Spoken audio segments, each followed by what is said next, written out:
Hello friends, तो यहाँ पर हम सीटेट के प्रीवियस ईयर क्वेश्चन पेपर मतलब जो 2021 में ऑनलाइन एग्ज़ाम हुए थे उसको डिस्कस करेंगे। एक सेट हमने डिस्कस कर लिया है जो 16, 12, 21 को हुआ था, और यहाँ पर हम आपके लिए दूसरा सेट लेकर आए हैं जो कि 20 डेट का है, मतलब 20 और 20, 12, 21 का। और इससे पहले जो एक दिन हुआ था 16 और 17 में जो भी था वो सही से एग्ज़ाम नहीं हो पाया था, ऑनलाइन कुछ इश्यू थे टेक्निकल, इस वजह से ये एग्ज़ाम बाद में हुए थे, तो वो हम बाद में डिस्कस करेंगे। अभी फ़िलहाल हम 2012 के डिस्कस करेंगे। तो इससे पहले वो वीडियो आप खुद देख सकते हैं, उनका भी लिंक है डिस्क्रिप्शन बॉक्स में। और चैनल पर नए हैं तो सब्सक्राइब जरूर करिएगा। सीटेट की प्रिपरेशन में काफ़ी हेल्पफुल रहेगा ये वीडियो, और जिससे आप 100+ स्कोर कर पाएंगे अगर आप लगातार प्रैक्टिस से जुड़े हुए हैं। चलिए, यहाँ पर सीडीपी का जो फर्स्ट पोर्शन है, यहाँ पर इसके 30 क्वेश्चन हम डिस्कस करेंगे इस वीडियो में, एंड देन नेक्स्ट वीडियो में आगे का पार्ट डिस्कस करेंगे। फर्स्ट क्वेश्चन है, इनमें से कौन सा विकास का सिद्धांत नहीं है? तो विकास का सिद्धांत जो नहीं है वो बताना है। तो विकास एक धारणीय या एक आयामी होता है, तो यही देखिए, विकास कभी भी एक आयामी नहीं होता है, तो यही विकल्प नहीं पूछा गया तो सही हो जाएगा। हालांकि दूसरा ऑप्शन आपको पढ़ने लेकिन ज़रूरी हैं, गलत विकल्प आपको चुनना ही नहीं है, बल्कि अदर ऑप्शन से आपको कुछ सीखना है। ये होता है अच्छी स्टडी का तरीका, ठीक है। और टेलीग्राम चैनल पर इसकी पीडीएफ आपको मिल जाएगी, तो टेलीग्राम जरूर ज्वाइन करिए, उसका लिंक भी डिस्क्रिप्शन बॉक्स में है। और वीडियो पसंद आएगा तो लाइक जरूर करिएगा, शेयर भी करिएगा। विकास ऊपर से नीचे की ओर, मतलब केंद्र से बाहर की ओर होता है, मतलब ऊपर से नीचे भी होता है, केंद्र से बाहर, जिसे केंद्र अभिमुख भी बोलते हैं, है ना। और विकास आनुवंशिक और संपोषण से प्रभावित होता है, बिल्कुल सही है। विकास सामाजिक सांस्कृतिक परिप्रेक्ष्य में होता है, तो तीनों ऑप्शन यहाँ पर राइट रहेंगे। नंबर 2 क्वेश्चन की बात करेंगे। शीर्षगामी सिद्धांत विकास के किस क्षेत्र पर लागू होता है? शीर्षगामी, तो गामक विकास पे लागू होता है, या भाषा विकास, या संज्ञानात्मक, या नैतिक? तो ये शीर्षगामी आपको वर्ड में छिपा है, गामक विकास से संबंधित रहेगा। क्वेश्चन नंबर 3 है, भाषा विकास के संदर्भ में संवेदनशील अवस्था कौन सी है? जो अवस्था संवेदनशील है भाषा के विकास में वो बतानी है। जन्म से पूर्व, यहाँ ये बिल्कुल गलत हो जाएगा। प्रारंभिक अवस्था, मतलब जिसे शैशवावस्था भी कहते हैं, तो यहाँ पर ये हो जाएगा पूरी तरीके से करेक्ट, ठीक है। Option number 2 will be the right answer. Number 4 question है, परिवार में आरंभ होने वाली वह प्रक्रिया जिसमें बच्चे अपनी व्यक्तिगत पहचान जानना शुरू करते हैं, मतलब वो प्रक्रिया बतानी है जिसमें बच्चे अपनी व्यक्तिगत पहचान जानना शुरू कर देते हैं। तो भाषा सीखते हैं और आरंभिक संज्ञानात्मक कौशल विकसित भी करते हैं, तो उस अवस्था के बारे में बताया जा रहा है, पूछा जा रहा है कौन सी अवस्था वो कहलाती है। तो ये प्रारंभिक सामाजिकरण, तो आपको पता होगा कि परिवार जो है प्रारंभिक जो सामाजिकरण की प्रथम पाठशाला होती है परिवार, तो यहाँ पर प्रारंभिक सामाजिकरण विकल्प हो जाएगा सही, ठीक है। नेक्स्ट बात करेंगे क्वेश्चन नंबर 5। लॉरेंस कोहलबर्ग, हर शिफ्ट में क्वेश्चन रहेगा, 1 से 2 क्वेश्चन जरूर रहेंगे, तो ये काफ़ी इंपॉर्टेंट पॉइंट है लॉरेंस कोहलबर्ग से। तो लॉरेंस कोहलबर्ग के सिद्धांत के अनुसार किस चरण पर जो है नैतिक चिंतन शुरुआती सामाजिक, देखिए शुरुआती बात करी गई है, शुरुआती जो है सामाजिक परिप्रेक्ष्य पर आधारित होता है। तो जो पारंपरिक चरण होते हैं, है ना, हर पार्ट में हर स्टेज को इन्होंने दो दो पार्ट में डिवाइड किया गया है। तो पारंपरिक चरण जो होता है तो उसी में शुरुआती जो है सामाजिक परिप्रेक्ष्य आधारित होता है। नेक्स्ट है क्वेश्चन नंबर 6। पियाजे से भी 1-2 क्वेश्चन फिक्स हैं। तो पियाजे के सैद्धांतिक दृष्टिकोण ने सूचनाओं को अपने मौजूदा ज्ञान में शामिल करने को क्या कहा है? मतलब मौजूदा ज्ञान जो पहले से, उसमें अगर नई सूचना शामिल कर ली जाती है, ठीक है, तो उसे कहते हैं वो आत्मसातीकरण, ठीक है, मतलब जिसे एकोमोडेशन बोला जाता है। नेक्स्ट क्वेश्चन नंबर 7 देखेंगे।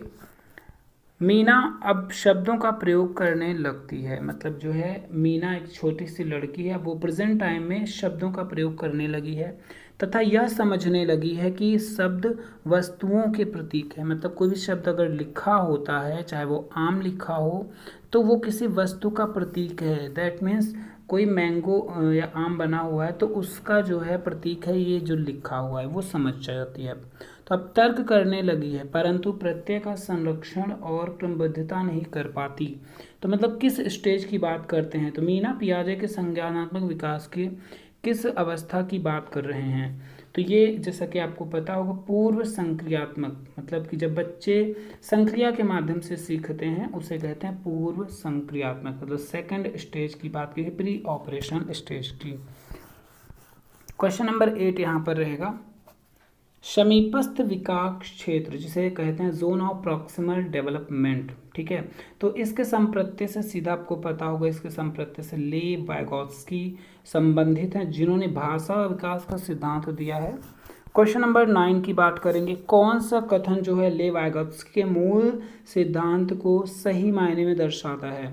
तो लेव वाइगोत्स्की का जो मूल सिद्धांत है वो कौन सा कथन है यहाँ पर बताया गया है, पूछा गया है। ठीक है, अधिगम एक अंतर मन प्रक्रिया है, वो बात करते हैं कि क्या अधिगम जो है अंतर मन में होता है या अंतर मन प्रक्रिया है, या अधिगम एक सामाजिक प्रक्रिया। तो ये काफ़ी फेमस लाइन है, तो आपको सीधे याद रखना है, जो लेव वाइगोत्स्की हैं वो कहते हैं कि अधिगम एक सामाजिक प्रक्रिया है। ठीक है, ऑप्शन नंबर 2 यहाँ पर बनेगा करेक्ट। क्वेश्चन नंबर यहाँ पर 10 दिया गया है,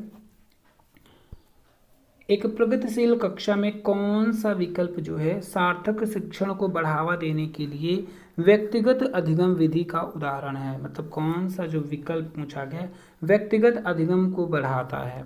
ठीक, तो निरंतर व्यक्तिगत प्रतियोगिताओं का आयोजन करने से बढ़ेगा। मौखिक दंड का प्रयोग, तो दंड की बात ही गलत हो जाएगी। एकीकृत मानकीकृत पाठ्यचर्या, या फिर केवल अधिगम का मूल्यांकन के, अधिगम का जो मूल्यांकन है उसके स्थान पर अधिगम के लिए मूल्यांकन पर अगर बल दिया जाएगा तो व्यक्तिगत विधि का उदाहरण माना जाएगा शिक्षण को बढ़ावा देने में। ऑप्शन नंबर 4 करेक्ट रहेगा।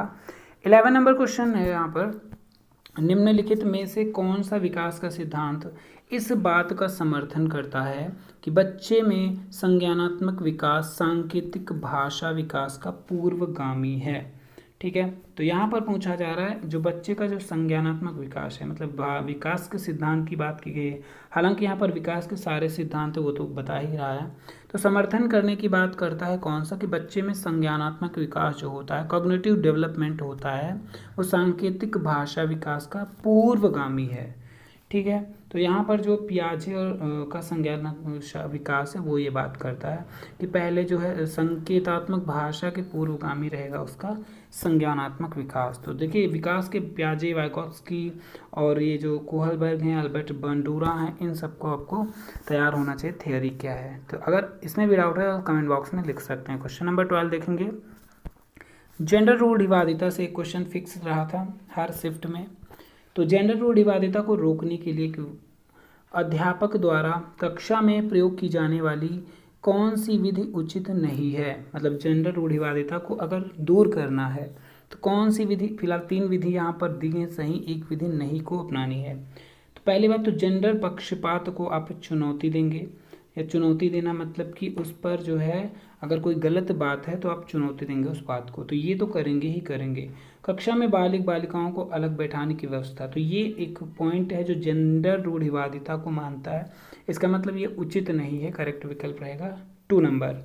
जेंडर भेदभाव पर चर्चा करना तो बिल्कुल सही है, और जेंडर उदाहरण, ऐसे उदाहरणों का प्रयोग करना जिससे लड़के और लड़कियां गैर परंपरावादी भूमिकाओं में दिखाई दें, तो ये सब सही है, गलत रहेगा जो कि आपका बैठने की व्यवस्था, मतलब उनको अलग चीज़ दी जा रही है, अलग कैटेगराइज में डिवाइड किया जा रहा है। क्वेश्चन नंबर 13 यहाँ पर देखेंगे, पारो अपने पिता की बढ़ई की दुकान में उसकी सहायता करती है। मतलब एक पारो लड़की है, अब यहाँ ध्यान से समझना, जेंडर रूढ़िवादिता की बात है तो 2 क्वेश्चन सेम एक ही टॉपिक से टच करके लिया गया है यहाँ पर। ठीक, बढ़ई की दुकान पे वो सहायता करती है जहाँ पर वह लड़की के ब्लॉक टुकड़ों को, लकड़ी के ब्लॉक के टुकड़ों को अपने पिता द्वारा सिखाई गई गतिविधि से सफलतापूर्वक माप लेती है। उसे हाल ही में WS स्कीम के अंतर्गत एक पब्लिक विद्यालय में प्रवेश मिला जहां पर वह शैक्षिक अपेक्षाओं, खासतौर से गणित की बात की गई है, का सामना करने में असमर्थ है। तो इस स्थिति में अध्यापक को क्या करना चाहिए। तो पारो को पहली बात तो कहना चाहिए क्या उसमें पढ़ने की क्षमता नहीं, तो ये पॉइंट वैसे भी गलत है। हर बच्चे की क्षमताएं होती हैं और पढ़ने की क्षमता अगर आप कहेंगे नहीं है तो बहुत गलत बात है। पारो की परीक्षा देना चाहिए और दोहराव व वेधन को बढ़ावा देना चाहिए। फिर ये पाठ्यक्रम और अध्ययन सामग्री को जो है पारो के लिए प्रासंगिक बनाना चाहिए। पारो द्वारा विद्यालय के बाहर सीखे गए गणितीय अनुभवों का समावेशन, मतलब उसने बाहर तो काफ़ी चीज़ें सीखी हैं बट यहाँ पर स्कूल में उसको प्रॉब्लम हो रही, खासतौर से गणित में उन चीज़ों को सीखने में। तो बाहर सीखी गई चीज़ों को उसमें समावेशन करेगी तो वो काफ़ी अच्छा सीख पाएगी। दैट मीन्स करेक्ट ऑप्शन रहेगा यहाँ पर 3 नंबर। नेक्स्ट क्वेश्चन पर बढ़ेंगे। ध्वनि, लय और शब्दों के अर्थ के प्रति सचेतना किस बुद्धि के मूल हैं? हार्वर्ड गार्डनर की जो बुद्धि दी गई है, जिन्होंने बुद्धि बताई है ना, तो उन बुद्धियों में से एक क्वेश्चन, एक या दो क्वेश्चन यहाँ से भी, इस टॉपिक से भी पूछे जा रहे हैं। तो कोई इसमें वैसी बात नहीं है, तो अगर आप थोड़ा सा भी तैयारी कर लेते हैं तो काफ़ी अच्छा स्कोर कर पाएंगे सीटेट में। ठीक है, तो यहाँ पर जो कौन सी बुद्धि, ध्वनि और लय। तो ध्वनि और लय यहाँ अंतर्वैयक्तिक, अंतरावैयक्तिक, इसमें काफ़ी कन्फ्यूज़न होता है। तो फिलहाल यहाँ पर क्वेश्चन के अकॉर्डिंग देखेंगे ये बिल्कुल नहीं है, भाषिक बुद्धि होती है उसमें। ठीक है, जो ध्वनि और लय इन सब चीज़ों में सचेत रहते हैं। तो ऑप्शन नंबर 3 बनेगा राइट। नेक्स्ट बढ़ेंगे क्वेश्चन नंबर 15। एक सामाजिक संरचनात्मक कक्षा में कौन सी आकलन विधि अधिक उपयुक्त होगी? सामाजिक संरचनात्मक कक्षा है तो आकलन की विधि पूछा गया है। सहयोगी, प्रायोजित विधि, कार्य, या एक शब्दोत्तर वाले, वस्तुपरक प्रश्न, एक शब्दोत्तर वाले वैसे भी नहीं पूछेंगे हम। मानक परीक्षण करेंगे या मात्र स्मरण की बात करेगी तो ये भी गलत है। तो यहाँ पर सहयोग की भावना बढ़े, इस चीज़ पर हम फोकस करेंगे। That means question option number 1 will be the correct. Question number 16 देखेंगे यहाँ पर। सतत एवं व्यापक मूल्यांकन से एक प्रश्न फिक्स रहेगा। व्यापक मूल्यांकन में सतत से क्या अभिप्राय है? तो सतत जो कि बात करता है किस चीज़ की? अध्यापन के दौरान, मतलब जब आप टीचिंग कर रहे हो, बालों को पढ़ा रहे हो, तो विभिन्न उपकरणों का प्रयोग करते हुए छात्रों का साथ साथ मूल्यांकन करना, उनसे उनकी सहायता करना। मतलब जब आप टीचिंग कर रहे हो तो बालक को उसी समय जो विभिन्न प्रकार के जो उपकरण हैं उनका प्रयोग करेंगे, साथ साथ में उनसे बच्चों से प्रश्न भी पूछेंगे। दैट इज कॉल्ड सतत मूल्यांकन। ठीक है, तो अंकों के ग्रेड या प्रकार के छात्रों की उपलब्धि सतत तुलना नहीं करनी है। निश्चित अंतराल पर पूरे शैक्षणिक वर्ष में औपचारिक पेन पेंसिल परीक्षा लेंगे, बिल्कुल गलत है। तो ये तो सतत मूल्यांकन नहीं हुआ, सतत मूल्यांकन पहला ही ऑप्शन बता रहा है। ठीक है, चलिए बढ़ेंगे नेक्स्ट। अगला क्वेश्चन है, निम्न में से कौन सा समावेशन का नियम है? तो समावेशन के नियम की बात करी जा रही है।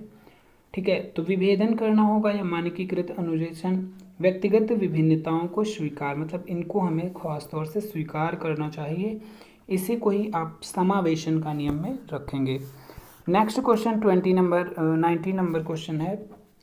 एक बच्चा जो आंशिक रूप से देख सकता है, मतलब वो अच्छे से नहीं देख पाता, आंशिक रूप से देख पाता है, तो उस स्थिति में क्या करेंगे आप? घर पर शिक्षा प्राप्त करने के लिए प्रेरित करना चाहेंगे उसे, या फिर उसे एक अलग संस्थान में रखेंगे? तो दोनों विकल्प निगेटिव हैं। आपको कोई भी डिसएबिलिटीज से कोई भी बालक मिलता है, चाहे वो सुनने में असमर्थ हो या देखने में या बोलने में, उसको आप समावेशी, आपका एक टॉपिक है उसी से पूछा गया है, समावेशी शिक्षा। ठीक है, उसमें जो हर बालक को आप सेम कंडीशन में शिक्षा देंगे। तो थर्ड ऑप्शन देखेंगे, समावेशी प्रावधानों का पालन करने होगा। यहाँ पर पालन करने वाले नियमित स्कूल में जाना चाहिए। तो जो आंशिक रूप से देख स्कूल, मतलब आंशिक रूप से देख नहीं सकता या देख सकता आंशिक रूप से, पूरी तरीके से नहीं, तो समावेशी रूप में उसे देखना चाहिए। अगर वो एडमिशन चाहता है तो वो भी जो है समावेशी स्कूल में ही जाएगा। ठीक है, नेक्स्ट क्वेश्चन नंबर 20 देखेंगे। क्वेश्चन नंबर 20 है, निम्नलिखित में से कौन सी शिक्षा प्रणाली कक्षा में सृजनात्मकता में सहायक होगी? मतलब क्रिएटिविटी में कौन सी जो एजुकेशन सिस्टम है वो हेल्पफुल रहेगा, ये बात की गई है। तो ऑप्शन नंबर यहाँ पर है कल्पनाशील उत्तरों को स्वीकारना। ठीक है, तो जो सृजनात्मकता कैसे सहायक होगी? तो कल्पनाशील उत्तर, मतलब जिसको सोचा जा सके एक तरीके से, जिसकी कल्पना की जा सके। विचार मंथन पर बल देना जरूर होगा। अभिसारी चिंतन, देखो जहाँ पर क्रिएटिविटी होगी वहाँ पर अभिसारी चिंतन कभी भी नहीं होगा। तो ये विकल्प थर्ड नंबर वैसे भी गलत है। ठीक है, और असहमति के प्रति सहनशीलता, तो 3 विकल्प यहाँ first, second and third will be the right answer, means 4 number यहाँ पर हो जाएगा करेक्ट। चलिए बढ़ेंगे नेक्स्ट क्वेश्चन नंबर 21 पर। यहाँ पर है एक स्वर चिंतन। ठीक है, स्वर चिंतन मतलब जिसे कहते हैं आत्मविमोह, मतलब स्व चिंतन बोल सकते हैं। वाले छात्रों को जो आयोजित सत्र की सामूहिक क्रियाओं को करने में कठिनाई का सामना करते हैं। मतलब कोई स्वचिंतन वो बालक होते हैं, जैसे आप पढ़ा रहे हैं किसी बालक को, है ना, ग्रुप में, तो एक ऐसा बालक जो आपकी बातों पर ध्यान न दे पाए और वो स्वलीन रहे, मतलब अपने ही मन में कुछ सोच रहा हो कुछ और चीज़ें, उसे कहते हैं स्वचिंतन या स्वलीन बालक। तो उसको सीखने में ज़रूर कठिनाई महसूस होगी। तो उसकी सहायता करने के लिए निम्नलिखित में से कौन सी विधि समावेशी दृष्टिकोण के अनुरूप नहीं है। तो जो विधि नहीं है वो हमें प्राप्त करनी है। तो पहली बात यहाँ ऑप्शन देख चेक करेंगे, सामूहिक कार्य के दौरान उपयुक्त प्रत्यक्ष और लिखित सामग्री देना, तो ये तो देना ही देना है आपको।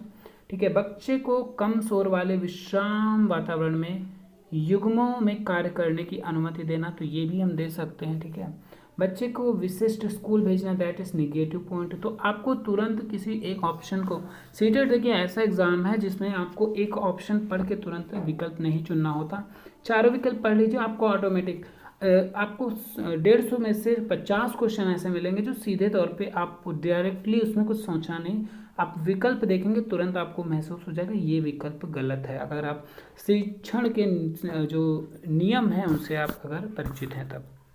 ठीक है ना। नेक्स्ट बात करेंगे 22 नंबर क्वेश्चन पर। क्वेश्चन है, एक प्राथमिक कक्षा में, मतलब जो प्राइमरी लेवल की क्लास होती है 1 to 5 लेवल की होती है, उसमें शिक्षक को छात्रों को प्रश्न पूछने के लिए क्या करना चाहिए। मतलब अगर छात्रों के प्रश्न पूछने के लिए प्रोत्साहित करना चाहिए तो ये तो सही बात है, प्रोत्साहित तो करना ही चाहिए। हतोत्साहित करना ये बिल्कुल गलत है। कभी भी अनुमति नहीं देनी चाहिए, बिल्कुल गलत है। सजा देनी चाहिए, बिल्कुल गलत। तो ऑप्शन नंबर ए, इसमें कुछ सोचना नहीं है, प्रोत्साहित करने वाली बात आ गई तो ये आपका विकल्प रहेगा करेक्ट। क्वेश्चन नंबर 23 पर बढ़ते हैं। यहाँ पर देखिए जो ये चीज़ दी गई है, अब ऐसे क्वेश्चन टाइम टेकन होता है, ठीक है ना, और ये क्वेश्चन जनरली अब ट्रेंडिंग में है, समझ लीजिए।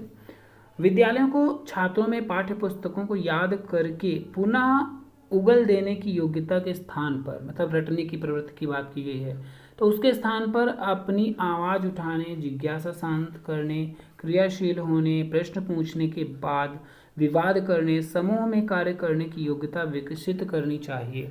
मतलब कि रटने की बजाय ये सब चीज़ें जो नीचे सेकंड लाइन में दी गई हैं ये करनी चाहिए। अगला कारण इसका बताया गया है, अधिगम का स्वरूप क्रियाशील एवं सामाजिक है। तो यहाँ पर दोनों बात सही कही गई हैं। ठीक है, ए और आर दोनों, फिलहाल तो इन दोनों में ये ऑप्शन है, ए और आर दोनों सही हैं। बट क्या आर ए की सही व्याख्या करता है? बिल्कुल कर रहा है, क्योंकि एक क्रियाशील, तो इसमें एक्टिविटीज़ की बात की गई है, तो दैट इज मीन्स यहाँ पर ये करेक्ट विकल्प ए वाला बनेगा। ठीक है, नंबर क्वेश्चन 24 पर देखेंगे। एक विशेष विषय में ज्ञान और संबंधों को सुव्यवस्थित तथा निरूपित करने के लिए आलेखीय संसाधनों का प्रयोग क्या कहलाता है। ठीक है, देखिए वीडियो अगर सही लग रहा हो या अच्छा लग रहा हो तो लाइक एक करिएगा जरूर, इससे मोटिवेशन मिलता है, और चैनल पर नए तो सब्सक्राइब करिएगा। पीडीएफ के लिए आप टेलीग्राम ज्वाइन कर सकते हैं, वहाँ पर इसका पीडीएफ आपको मिल जाएगा। सीटेट के जो पिछले साल क्वेश्चन पेपर हुए हैं उन्हीं का क्वेश्चन पेपर का डिस्कशन यहाँ पर चल रहा है। ठीक है, तो यहाँ पर जो ऑप्शन नंबर 24 में रहेगा, ऑप्शन नंबर 4 संकल्पना मानचित्र का है। ठीक है, नेक्स्ट बढ़ेंगे 25 नंबर। उस उदाहरण को चुनिए जो आंतरिक प्रेरणा को दर्शाता है, मतलब इंटरनल मोटिवेशन को शो करता है, दैट ऑप्शन हमें चुनना है। ठीक है, तो यहाँ पर ऑप्शन की बात करेंगे। पहला ऑप्शन है ऑप्शन नंबर, हाँ यहाँ पर रोशनी, पहले एक सेंटेंस यहाँ दिया गया, रोशनी परीक्षा में अच्छे अंक के लिए परिश्रम कर रहा है, रोशनी कर रही है। ठीक है, क्योंकि उसके माता पिता ने 90% अंक के ऊपर लाने पर घड़ी दिलाने की वादा किया है। तो घड़ी दिलाने, देखिए यहाँ पर आंतरिक अभिप्रेरणा में अगर पुरस्कार की कहीं बात आ रही है तो आंतरिक अभिप्रेरणा का सेंटेंस नहीं होगा। ठीक है, और रूमी जो है अपना गृह कार्य पूरा कर रहा है क्योंकि उसके माता पिता से टीवी देखने देंगे, ये भी बाह्य अभिप्रेरणा का उदाहरण है। रोमा बहुत सी पुस्तकें पढ़ रही है क्योंकि रीडिंग स्टार बोर्ड पर अपना नाम ऊपर लाकर वह अध्यापिका की प्रशंसा पाना चाहती है, तो ये भी कहीं ना कहीं बाह्य प्रेरणा है। फिर बात करेंगे अपनी परियोजना कार्य करने के लिए रवि जो है विभिन्न स्रोत तलाश कर रहा है, मतलब अपना प्रोजेक्ट कंप्लीट करने के लिए वो काफ़ी सारे स्रोत ढूंढता है क्योंकि नई जानकारी लेने में उसे रुचि है। तो दैट मीन्स ये है यहाँ पर आंतरिक अभिप्रेरणा, internal motivation. 4 number will be the right answer. बढ़ेंगे क्वेश्चन नंबर 26 पर। निम्न में से कौन सी नीति जो है छात्रों को चिंता का सामना करने में सहायता नहीं देती? तो चिंता का सामना करने में 3 ऑप्शन यहाँ पर सहायता देंगे, बट एक ऑप्शन नहीं देगा। छात्रों को अधिगम की प्रभावशाली और अर्थपूर्ण विधियाँ सिखाना, तो ये तो देती है। छात्रों को लघु अवधि को यथार्थ लक्ष्य निर्धारित करने में सहायता करना भी सही है। छात्रों को अपनी चिंता की अनुभूति का स्रोत पहचानने में मदद करना, ये भी जो है पॉजिटिव में, बट नहीं पूछा गया था। चिंता का सामना करने में नहीं देती। कक्षा में छात्रों के प्रदर्शन के एक दूसरे से तुलना करना, तो ये गलत हो जाएगा। देखिए, अगर कोई क्वेश्चन आपको ऐसा मिलता है जिसकी लैंग्वेज समझने में आपको प्रॉब्लम आ रही है, तो कुछ नहीं, उसके चारों पहली बात तो ऑप्शन पढ़े, ठीक है। जो ऑप्शन थोड़ा अलग लग रहा है, 3 सेम लगेंगे, एक ऑप्शन डेफिनेटली आपको अलग लगेगा, तो उस पर टिक कर लीजिए अगर आपको क्वेश्चन नहीं समझ आ रहा है तो, क्योंकि यहाँ पर कोई माइनस मार्किंग नहीं होती, ठीक है। 27 नंबर क्वेश्चन की बात करेंगे। यहाँ पर पूछा गया, रचिता जो है एक गणित अध्यापिका है और अपने छात्रों की भाषा कथन वाले प्रश्नों में सही प्रक्रिया पहचानने में त्रुटियों का विश्लेषण कर रही है। और उसके पीछे इसका क्या उद्देश्य हो सकता है? मतलब एक अध्यापिका, अगर आप एक अध्यापक हों प्रेजेंट टाइम में, तो अपने छात्रों की भाषा कथन वाले प्रश्न हैं उसमें सही प्रक्रिया पहचानने में जो त्रुटियों का विश्लेषण वो कर रही है, वो क्या है? तो अधिक त्रुटियों वाले छात्रों का कम त्रुटियों वाले छात्रों से पृथक करना, ये उसका उद्देश्य है। या फिर अधिक त्रुटियां जो वाले छात्रों को दंड स्वरूप अधिक प्रश्न देना, ये दंड की बात करेगा, तो वो तो एकदम निगेटिव, ठीक है। त्रुटि सुधार के लिए अभ्यास करने वाले अधिक प्रश्न देना, या त्रुटियों के समझना, पहले त्रुटियों को समझाने की बात करी जाएगी तो करेक्ट विकल्प ये रहेगा। तो त्रुटियों को समझना, क्योंकि छात्रों के चिंतन को समझने में भी मदद करते हैं। Question number 20। अब यहाँ पर एक चीज़ देखिएगा, नई चीज़ जो ऐड हुई है, एजुकेशन, न्यू एजुकेशन पॉलिसी। हर शिफ्ट में लगभग पूछा गया एक क्वेश्चन NEP 20 से। तो NEP 20 फिलहाल सिलेबस में नहीं दिया गया कहीं पर भी, फिर भी यहाँ से क्वेश्चन पूछे जा रहे हैं। एक क्वेश्चन हर शिफ्ट में पूछा गया है। देन इसका मतलब है कि आपको न्यू एजुकेशन पॉलिसी पढ़ के जाना पड़ेगा, 1 नंबर अगर आपको पक्का करना है तो, ठीक है। तो किस पर ये बल देती है? पहली बात तो परीक्षा के लिए पढ़ना बिल्कुल गलत। स्मरण आधारित शिक्षा या वेधन और अभ्यास या संप्रत्यय समझ, तो कंसेप्ट को यहाँ पर क्लियर करने की बात की जाती है। अगर हम बात करें तो ऑप्शन नंबर यहाँ पर हो जाएगा 4 वाला करेक्ट, ठीक है। कंसेप्ट आपको समझने आना चाहिए। 29 नंबर क्वेश्चन है, बच्चे किस शिक्षा शास्त्र द्वारा सबसे अधिक अर्थपूर्ण अधिगम करते हैं? मतलब कैसी प्रणाली में बच्चे अधिक अधिगम करते हैं? व्याख्यान में बिल्कुल नहीं, पुनरावृत्त यंत्रवत बिल्कुल नहीं, जब वे कार्यों और क्रियाकलापों में खुद क्रियाशील होते हैं, इसका मतलब ये रहेगा। फिलहाल देखेंगे अगला, कार्य को पूर्ण करने में विभिन्न चरणों का उपयुक्त इनाम बिल्कुल नहीं। तो ऐसे क्वेश्चन तो आपको एक नज़र देखेंगे तुरंत समझ में आ जाएगा। जिसमें बच्चा एक्टिव हो, एक्टिविटीज़ में भाग ले, वो विकल्प पूरे चांस होते हैं करेक्ट होने के। चलिए बढ़ेंगे लास्ट क्वेश्चन की तरफ, इसके बाद अगले वीडियो में मिलेंगे नेक्स्ट पोर्शन को लेकर इसी पेपर के, ठीक है। यहाँ पर है छात्रों को विभिन्न प्रकार की सामग्री का प्रावधान करवाना और उन्हें अपने अधिगम को स्वनिर्देशित, मतलब स्वनिर्देशित करने की स्वतंत्रता देना। किस चीज़ को बढ़ावा देने के लिए एक विधि है, मतलब छात्रों को विभिन्न प्रकार की सामग्री, पहली बात तो उनको प्रदान करवाना और स्वनिर्देशन की स्वतंत्रता देना। तो कौन सी विधि को ये बढ़ावा दे रही है? पहला ऑप्शन है यंत्रवत अधिगम या प्रतिस्पर्धात्मक अधिगम, बिल्कुल नहीं है। अन्वेषित मतलब खोज करना, हेरिस्टिक जो एक विधि पढ़ेंगे आप, हेरिस्टिक विधि, ठीक है, तो उसमें ये बात की जाती है। बच्चे को सामान दीजिए, है ना, जो भी सामग्री अवेलेबल कराइए, तो खुद जो है उस खोज की तरफ अपना जो है प्रैक्टिस करेंगे, प्रैक्टिकल करेंगे, जो भी है, तो उसमें अन्वेषण की प्रक्रिया में भाग ली जाएगी, ठीक है। चलिए मिलेंगे नेक्स्ट वीडियो में। एक बार फिर से अगर चैनल पर नए हैं तो सब्सक्राइब करिए, ऐसे ही रोज़ एक वीडियो आपको मिलती रहेगी प्रैक्टिस के रूप में। चलिए मिलेंगे नेक्स्ट वीडियो में, धन्यवाद।